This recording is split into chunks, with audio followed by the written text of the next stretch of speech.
की आराधना बृहस्पति भगवान ने काशी में करी। बृहस्पतेश्वर महादेव काशी में विराजमान। कौन से महादेव? जम के बोलिए जरा। बृहस्पतेश्वर महादेव काशी में विराजमान है।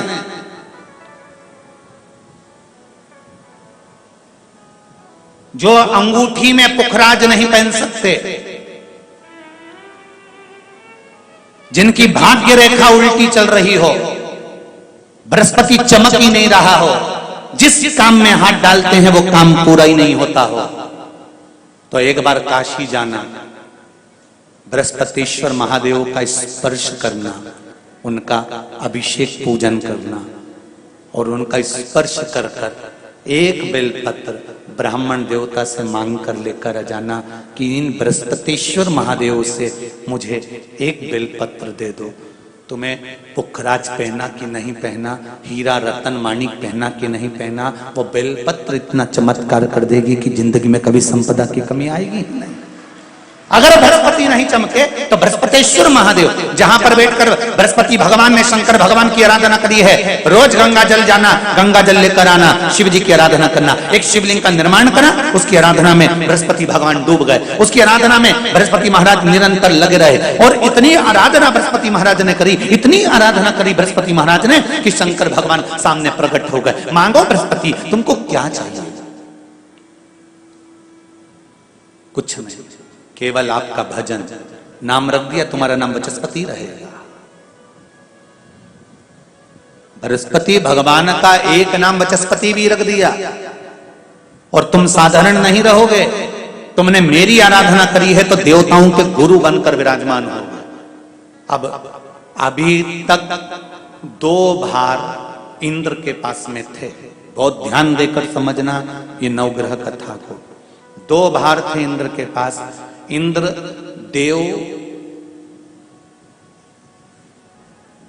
देवताओं के गुरु भी बनकर बैठे थे,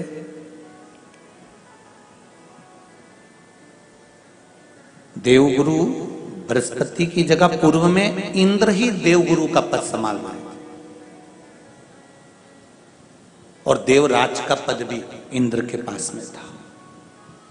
कौन कौन से पद थे? जम के बोलो जरा।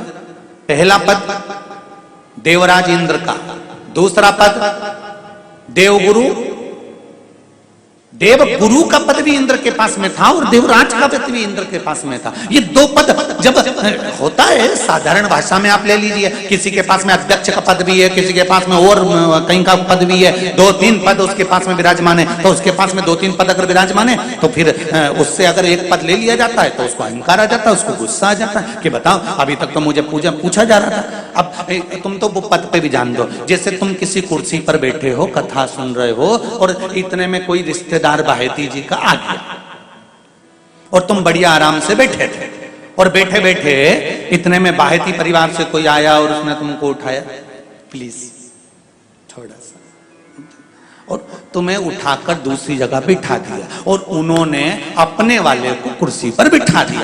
अब बोलो, जो उठा, जिसको उठाया था उसका भगोने जैसा मुंडा हुआ कि नहीं हुआ?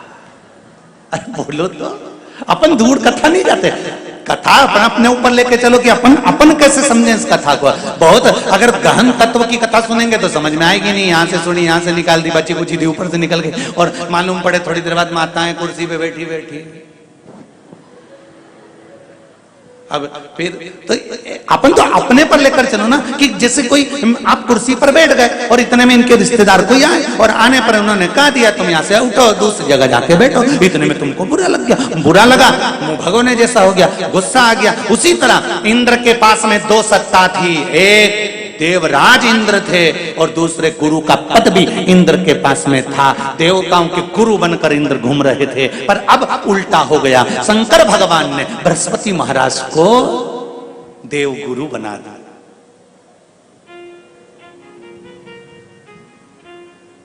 अब जैसे देवगुरु बनाया तो इनका इंद्रदेव का मुंह, अरे बोलो तो तुम, भगोन ऐसा हो गया, कुर्सी उतरी कि मुंह भगोड़ा उड़ा।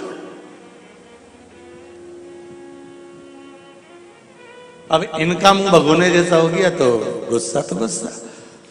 इतने में इंद्र ने, बृहस्पति महाराज देव गुरु बन गए, इंद्र सिंहासन पर बैठे थे, अप्सराओं का नृत्य देख रहे थे। वहीं से देव गुरु बृहस्पति का आगमन हुआ। बृहस्पति महाराज जैसे ही आए तो इंद्र तो सिंहासन पर बैठकर पूरा अप्सराओं का नृत्य देख रहे थे। उनको देव गुरु बृहस्पति से मतलब ही नहीं था।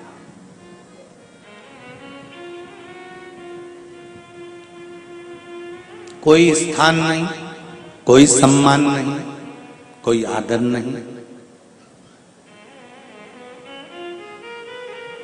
कोई आदर नहीं। जिसको घर के बड़े बुजुर्ग सम्मान देते हैं, घर के बच्चों का भी फर्ज है कि उसका सम्मान बच्चे करें।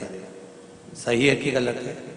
घर के बुजुर्ग उसको सम्मान दे रहे हैं ना, घर के बड़े उसका सम्मान कर रहे हैं ना, तो घर के बच्चे कहते हैं नहीं, वो तो हमारे लिए गलत सोचता है, हमेशा हमारे लिए अपशब्द बोलता है, हमेशा आड़ा टेढ़ा बोलता है। तो घर के बुजुर्ग कहते हैं तुम्हें क्या करना है, जब हम सम्मान दे रहे हैं तो तुम भी दो, हम आदर कर रहे हैं तो तुम भी करो।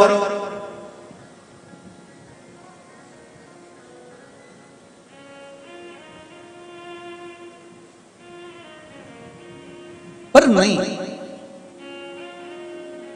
महाराज, आदर आप भी करो, सम्मान आप भी करो, पर वो आदर वो सम्मान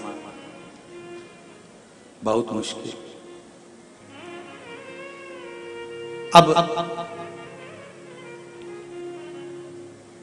जब बृहस्पति महाराज का सम्मान नहीं हुआ, बृहस्पति महाराज वहां से उठकर चले गए, बोले नहीं।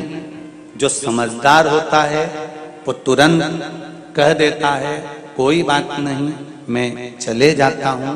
कोई मुख पर क्रोध नहीं, कोई चिड़चिड़ प्रवृत्ति नहीं, कोई अपशब्द नहीं। एक बात मैं आप सबको कहना चाहूंगा, किसी जगह पर यदि आपका अपमान हुआ है, बहुत ध्यान देना जरा, कथा थोड़ी भारी है पर समझ लोगे आप। किसी जगह पर यदि आपका अपमान हुआ है तो आप भगवान शंकर को धन्यवाद देना कि मैंने पूर्व में किसी का अपमान करा होगा तो मेरा हिसाब आपने इतनी जल्दी बराबर कर दिया है, इतनी जल्दी बराबर कर दिया।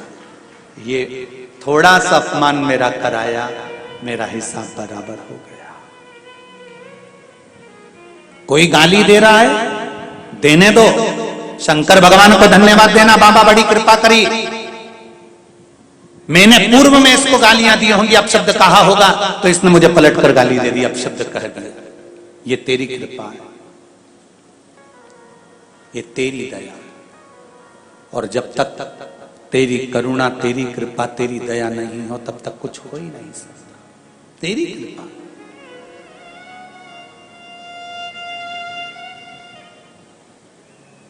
भगवान से कहो, हे देवाधिदेव महादेव, मैं ये नहीं कहता कि मुझे रोने मत देना, क्योंकि कर्म का भोग तो मुझे भोगना पड़ेगा। देवाधिदेव महादेव से कहो, हे देवाधिदेव महादेव, मैं ये नहीं कहता कि मुझे रोने मत देना, पर इतना जरूर कहता हूं तेरे सिवा किसी दूसरे के आगे झुकने मत देना, बस इतनी कृपा कर। मैं ये नहीं कहता कि मुझे रोने मत देना, बस तुझसे निवेदन है कि केवल तेरे दरबार के अलावा किसी दूसरी जगह पर मुझे झुकने मत देना, क्योंकि मैं जानता हूं अगर तू मुझे अपना समझता है, झुकने नहीं दे सकता तो फिर रोने भी नहीं देगा। ये मेरा विश्वास। स्कंद पुराण कहती है, जिस व्यक्ति पर कर्जा बहुत ज्यादा मात्रा में हो जाता है और कर्जा चूकता नहीं है, आप बहुत प्रयास कर लिए, करोड़ों रुपए का कर्जा हो गया, यहां से लिया वहां दिया, वहां से उठाया वहां दिया, वहां से उठाया वहां दिया, तो निवेदन है कभी मौका लगे, कर्जा मुक्ति के लिए सारे वृक्षों में अगर कोई श्रेष्ठ वृक्ष माना गया है तो वो बट का वृक्ष माना गया महाराज। इसलिए प्रशासनिक कार्य के लिए, मानसिक टेंशन में, परेशानियों में बटकेश्वर महादेव का स्मरण किया जाता है। और यदि निवेदन करूंगा बहुत ज़्यादा, यदि आपको कर्जा हो गया है, बहुत ज़्यादा कर्जा हो गया और वो कर्जा चूक ही नहीं रहा, तो थोड़े दिन बड़ के पेड़ के नीचे आप बटकेश्वर महादेव के लिए 1 लोटा पानी, उसमें थोड़ा सा पिसा हुआ चावल पीस के गला लेना चावल को और पीस लेना, पीस के उस पानी में मिला लेना और मिलाकर उसमें थोड़ी सी हल्दी पिसी हुई डालकर बटकेश्वर महादेव के नाम से बड़ के पेड़ के नीचे अपनी कामना कर कर जो कर्जा हुआ है उस कर्जे का भान देते हुए, स्मरण देते हुए छोड़ दीजिए। महाराज 2 या 3 सोमवार एक ही जगह पर करना, 3 सोमवार बाद वहीं से बड़ के पेड़ की थोड़ी सी जड़ उठा लाना और उस जड़ को एक कोई धागे में बांधकर या तो अपनी गले में डाल लो या अपनी जेब में पटक लो, उसको थोड़े दिन पटक कर रखना, लगभग 2 से 3 महीना पटक कर रखो। वो जड़ जैसे बड़ का पेड़ विस्तार होता है, पानी गिरे ना गिरे, जल वृष्टि हो ना हो, गर्मी पड़े ना पड़े, उसको कोई फर्क नहीं पड़ता, बड़ का वृक्ष आप रूप फैलता जाता, उसकी जड़ें अपने आप प्रबल होती है। उसी तरह ये बटकेश्वर महादेव कहीं से भी अगर जड़ आपके पास में रखी है 1 महीना 2 महीना 3 महीना तक, तो ये जड़ अपने आप लक्ष्मी को पकड़कर खींच कर लाती है और कर्जे से मुक्त कर देती। बटकेश्वर महादेव का स्मरण सुख का देना हो। एक सुंदर चरित्र है अशोक सुंदरी का। अशोक सुंदरी जी की उम्र थी 9 वर्ष। भगवान शंकर मां पार्वती की सुपुत्री अशोक सुंदरी 9 वर्ष की थी। काशी में भ्रमण कर रही थी क्योंकि काशी उनको प्रिय था।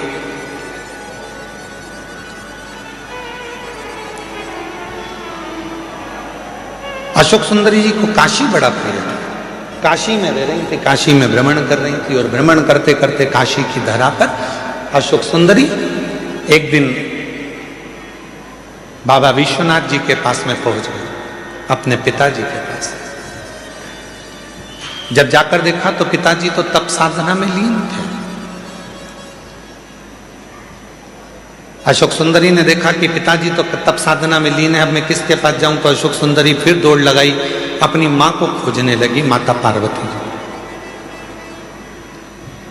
उस समय पर मां जगतजननी जगदम्बा अंबा माता पार्वती मैया असुरों का संहार करने के लिए गई थी। मां जगतजननी को ढूंढ, पार्वती जी मिलती नहीं। अशोक सुंदरी आखिरी में ढूंढते ढूंढते श्री गणेश जी महाराज के पास में गई, गणेश जी भी नहीं मिले। षडानंद कार्तिकेय जी के पास गई, षडानंद कार्तिकेय भी नहीं मिले।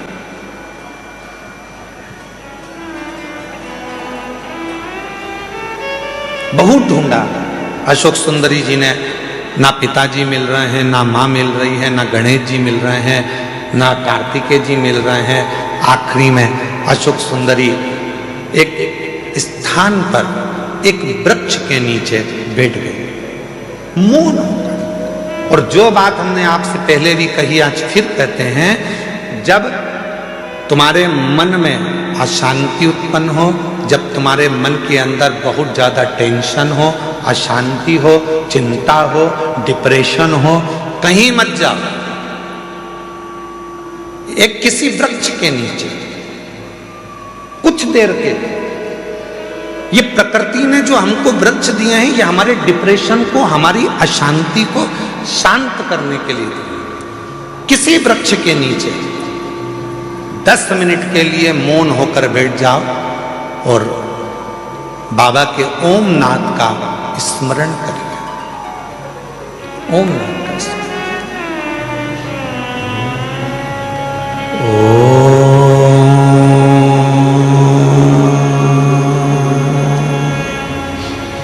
जब हम ओम नाथ का स्मरण करते हैं किसी वृक्ष के नीचे बैठकर, तो प्रकृति के देव भगवान देव अधिदेव महादेव हमारे ऊपर दृष्टि देते हैं, हमें देखते हैं। शिव महापुराण की कथा में लिखा है, गर्ग संहिता में लिखा है, पद्म पुराण में लिखा है, नर्मदा पुराण में लिखा है, स्कंद पुराण के रेवा खंड में लिखा है, जो पुण्य नदी के तट पर भजन करने में मिलता है, जो पुण्य तीर्थ में जाकर भजन करने में मिलता है, जो पुण्य घर से बाहर निकलकर भजन करने में मिलता है, वो पुण्य एक वृक्ष के नीचे बैठकर ओम का नाद करने से तुरंत प्राप्त हो जाएगा। वो पुण्य प्राप्त होगा।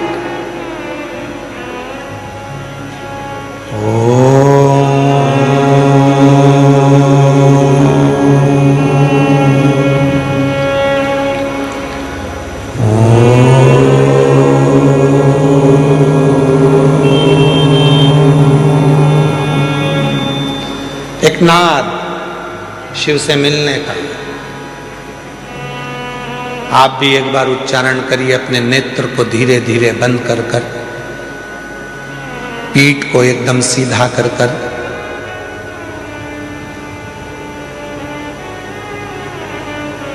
दोनों भुकुटियों का स्मरण मध्य बिंदु में कर कर इस ओम को लंबी गूंज के साथ अपने मुख से उच्चारण करिए।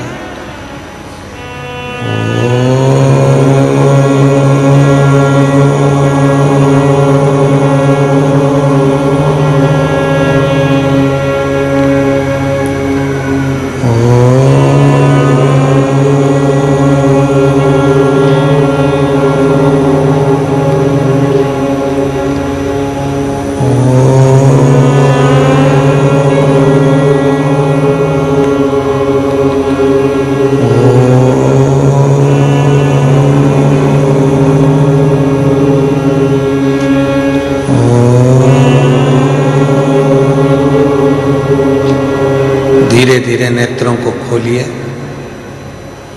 स्मरण करिए देवाधिदेव महादेव के किसी वृक्ष के नीचे बैठकर शिव हमको देख रहे हैं और हम उस शिव को महसूस कर रहे हैं। ऐसा लग रहा है कि हमारे पास में हमारा देवाधिदेव महादेव कुबेर भंडारी स्वयं आकर खड़ा हुआ है। वो नाद है, वो अशोक सुंदरी ने ओम का उच्चारण करा, अशोक सुंदरी ने नाद किया ओम का। शिव पुराण की विद्येश्वर संहिता कहती है, स्कंद पुराण का रेवा खंड कहता है, किसी वृक्ष के नीचे बैठकर जब हम लंबी श्वास लेकर ओम का उच्चारण करते हैं तो महादेव हमको देखते जरूर हैं। और वही हुआ। जैसे ही अशोक सुंदरी ने काशी में बैठकर ओम नाद करना प्रारंभ करा, शिव जी की दृष्टि पड़ी तो इतने में भगवान शंकर तो तप में लीन थे और अशोक सुंदरी उनको महसूस कर रही है कि मेरे पिता है।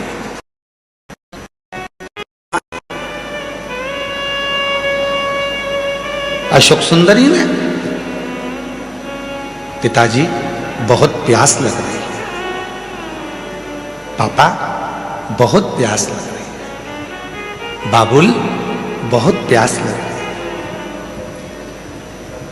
जिंदगी में यदि किसी बाप बेटी का प्रेम देखना है, जीवन में किसी पिता और पुत्री का प्रेम देखना है तो दो जगह पर देखिएगा। एक देखिए देवाधिदेव महादेव और अशोक सुंदरी का प्रेम, और दूसरा देखिए नरसिंह मेहता और नानी भाई का प्रेम।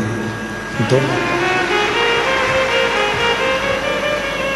संबंध क्या है, रिश्ते क्या है, नाते क्या है, एक बाप और बेटी का स्नेह क्या होता है, ये शिव पुराण बता सकता है। एक बाप और बेटी का स्नेह क्या होता है, ये शिव पुराण बता सकता है।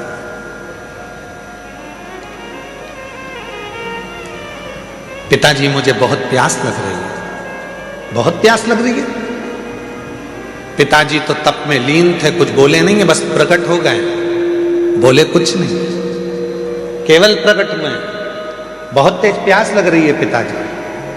पिताजी कुछ नहीं बोले। थोड़ी देर बाद अशोक सुंदरी ने देखा कि मेरे पिताजी की जटा में से टप टप टप टप करते हुए जल बह रहा था।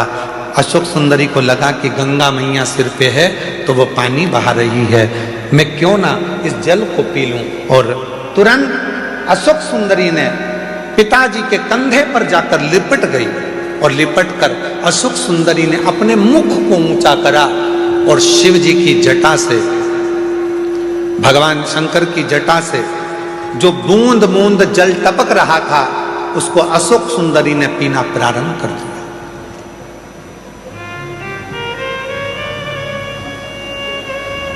3 बूंद मुख में गई, 4थी बूंद मुख में गई, 5वीं बूंद मुख में गई, 6ठी बूंद मुख में गई और 7वीं बूंद जैसे ही मुख में जा रही थी इतने में मां जगत जननी जगदम्बा अम्बा दौड़कर सिंह पर चढ़कर अपनी बेटी के पास दौड़कर आ रही थी।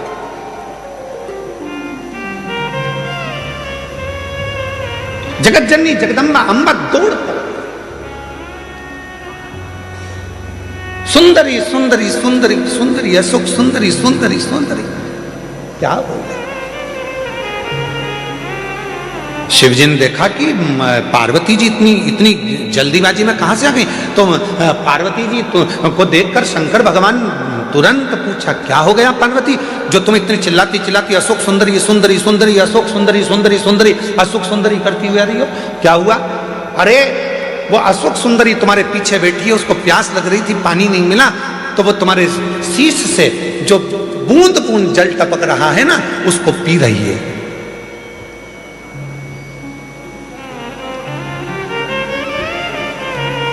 पार्वती जी बोली वो बूंद बूंद जल को पी रही है। शिवजी बोले तो गंगा ने तो जल नहीं टपकाया, गंगा ने तो एक बूंद जल नीचे नहीं गिराया। पार्वती ने पूछा वही तो मैं बोल रही हूं कि गंगा तो आपकी जटा में बंद पड़ी हुई है, वो बूंद बूंद जल जो टपक रहा है वो जल नहीं है, तुम्हारे गले में जो वासुकी नाग पड़ा हुआ है उस नाग का जहर वो उगल रहा था, वो उगला हुआ जहर मेरी बेटी के कंठ में जा रहा था।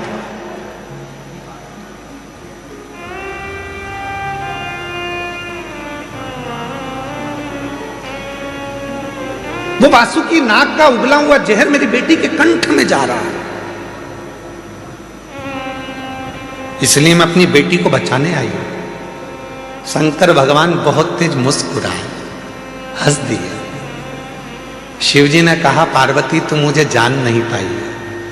सुन लेना दुनिया के लोगों, जो शिवजी पे चढ़े हुए जल का पानी पीने के लिए मना करते हैं, जल पीने का मना करते हैं, उनके लिए कथा प्रेरणा है। लोग कहते हैं शिवजी पे चढ़ा हुआ जल नहीं पीना चाहिए, वो कथा को ध्यान से सुनना। आज रुद्राक्ष महोत्सव 2026 के प्रथम दिवस की कथा को अपने चित्त में बिठाना।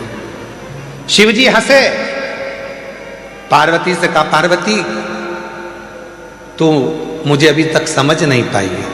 पार्वती ने पूछा क्यों, तूने क्या कहा। मेरे जटा से बाल में से पानी टपक रहा था और अशोक सुंदरी पी रही थी, और वासुकी नाग ने जहर उगला था, वो जहर अशोक सुंदरी के मुख में चला गया था। अरे पार्वती तो मुझे समझ नहीं पाई है। पार्वती अगर जहर भी मुझ पर चढ़ जाता है तो वो भी अमृत बन जाता है, तो कब समझेगी।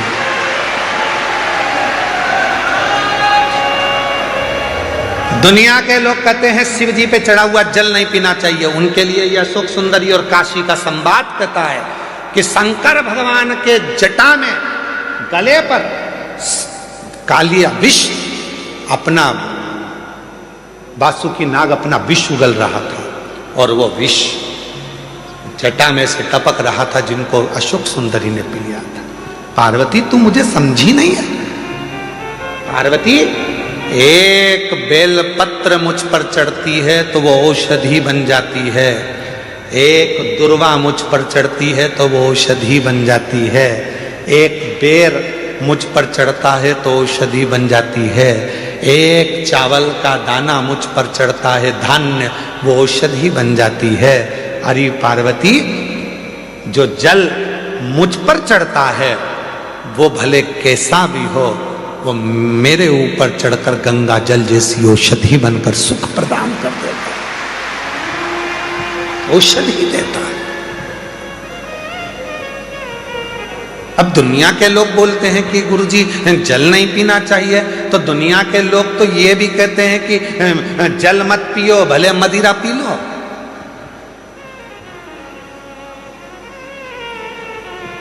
दुनिया के लोग तो बड़े बड़े अच्छे अच्छे हीरो भी गुटखे का प्रचार कर रहे हैं, खा लो गुटखा। दुनिया के लोग तो गलत गलत प्रचार कर रहे हैं, कर लो गलत काम। नहीं,